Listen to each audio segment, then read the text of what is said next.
institutions and operating what were historically parastatals or government corporations like private sector institutions needed to be run.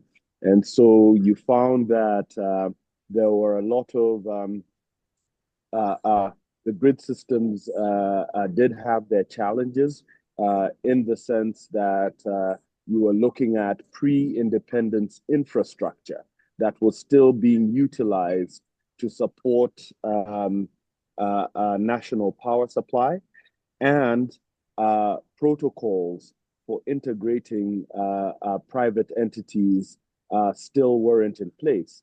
And in realizing this, the Power Africa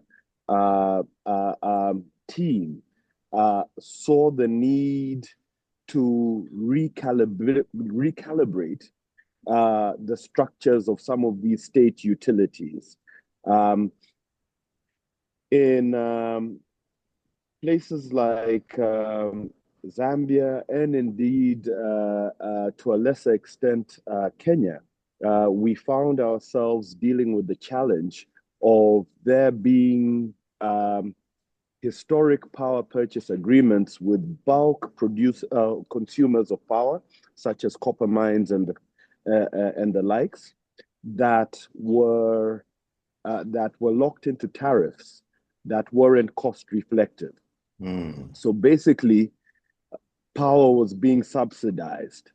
And on the one hand, you could say that, okay, this is incentivizing the extractive sector so that their cost of production is lowered because they have cheap power. But on the other hand, that wasn't sustainable because the earnings of the utility company were too small to enable them to reinvest in new generation.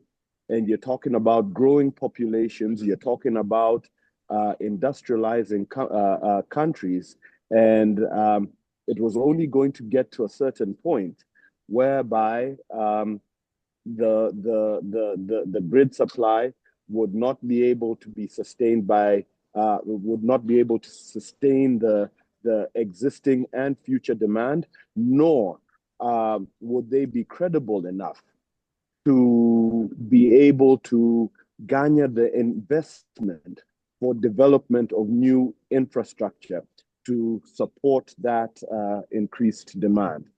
And